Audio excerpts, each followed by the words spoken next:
عام طور پر ہوتا یہ ہے کہ لوگ طیش میں آ جاتے ہیں، جوش میں آ جاتے ہیں کسی وجہ سے بھی، اور وہ ریاکشن ہوتا ہے جو حضور نے نہ مکہ مکرمہ میں اختیار کیا نہ مدینہ منورہ میں اختیار کیا، اپنے درمیان ریاکشن اختیار نہیں تو کیا۔ اگر کوئی حضور کی شان میں گستاخی کر رہا ہے تو پھر اس کا جواب مسلمان کیسے دیں؟ پردرشن نہ کریں، سڑکوں پر نہ آئیں، کیا کریں؟ جو کیا خود نبی نے اور نبی کے جانثار صحابہ نے، مکہ مکرمہ میں جو صحابہ تھے ان پر اتنا ظلم ہو رہا تھا کہ گرم ریت پہ لٹایا جا رہا تھا اور پتھر کی سل رکھی جا رہی تھی اور عمار کو مارا جا رہا تھا اور سمیہ کو شہید کیا گیا تھا، کبھی بھی ریاکشن نہیں ہوا۔ یعنی نبی نے یہ کہا کہ تم اللہ کی بات سناؤ، تم اللہ کی بات سناتے رہو اور صبر کرو اور ریاکٹ نہ کرو۔ میرے ساتھ اس وقت بات چیت کرنے کے لیے مولانا سلمان ندوی صاحب موجود ہیں۔ ملک کے موجودہ حالات یا پوری دنیا کے حالات کا خاصی نظر رکھتے ہیں اور بے باک ہو کر اپنی بات بھی رکھتے ہیں۔ بہت سارے ایشوز پر آپ انہیں سنتے رہتے ہیں، اس وقت ہمارے ساتھ بات چیت کرنے کے لیے موجود ہیں۔ مولانا سواگت آپ کا INN چینل پر۔ سوال آپ سے یہ ہے کہ اس وقت جو حالات بنے ہوئے ہیں، چاہے وہ ملک ہندوستان کی بات ہو یا پورے وشو کی بات ہو،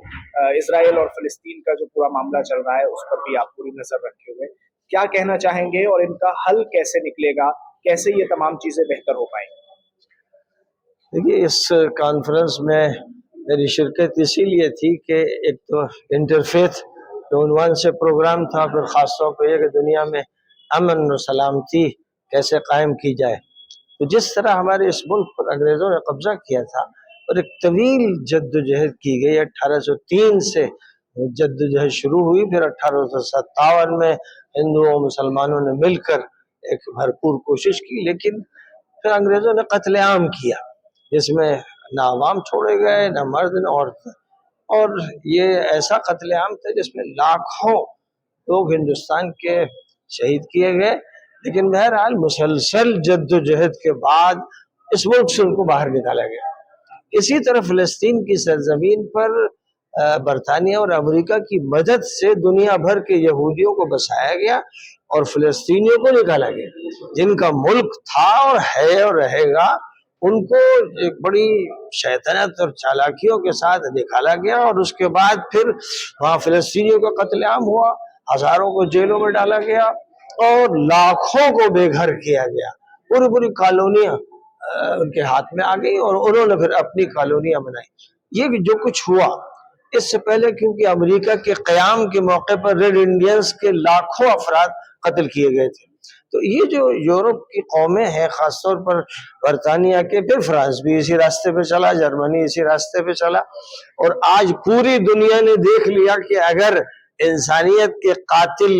اور بوڑھوں اور بچوں اور عورتوں کے قاتل ہیں تو وہ اس وقت کا یورپ اور امریکہ ہے۔ ابھی تازہ رات میں ہی ایک حملہ اسرائیل کی طرف سے ایران پر کیا گیا ہے، حالانکہ ایران اسے ناکام بنانے میں پوری طرح سے کامیاب رہا، اس کا جو ایئر ڈیفنس سسٹم تھا اس نے اس حملے کو روک دیا، لیکن اسرائیل کی طرف سے کہا گیا کہ ہم اپنی دفاع میں یہ حملے اب ایران پر شروع کر رہے ہیں۔ تو آپ کو کیا لگ رہا ہے کہ یہ جنگ اب اور آگے بڑھے گی؟ ایران اور اسرائیل دونوں آمنے سامنے اب نظر آ رہے ہیں۔ ایران کی طرف سے بار بار یہ کہا گیا، جو اس نے حملہ کیا تھا اس کے اگر اسرائیل نے جواب دیا، اس نے حملہ کیا، تو پھر ہم بہت ہی سخت حملہ کریں گے اور ایسا حملہ ہوگا کہ اسرائیل کی نسلیں اسے یاد رکھیں گی۔ تو میرا یہ کہنا ہے، پوری امت یہ چاہتی ہے کہ یہ حملہ ہو، کیونکہ اسرائیل کی جو حیثیت ہے اور جو زائنسٹ کہلاتے ہیں، ان کو یوں ہی سمجھیے کہ جیسے کہیں زہریلے جانور ہو، مچھر ہو، درندے ہوں، تو ان کا تو خاتمہ ضروری ہے انسانی آبادی کے لیے۔ اگر انسانی آبادی کو امن و سلامتی نصیب کرنا ہے تو ضروری ہے کہ بھائی مچھروں پہ چھڑکاؤ کیجیے اور زہریلے جانوروں پہ چھڑکاؤ کیجیے اور ان کا خاتمہ آپ یہ کہہ رہے ہیں کہ امت چاہتی ہے کہ ایران کی طرف سے ایک ایسا شدید حملہ ہو، لیکن میرا سوال یہ ہے کہ اسرائیل کا ساتھ دینے والے بہت سارے ملک ہیں، خود امریکہ اسرائیل کے لیے پوری طرح سے کھڑا ہے۔ اگر آپ ایران کی بات کریں تو کچھ چھوٹے چھوٹے سنگٹھن اور اکیلا ایران، باقی تمام عرب ممالک میں سے بھی کوئی بولنے کو تیار نہیں ہے۔ اگر ایران حملہ کرتا بھی ہے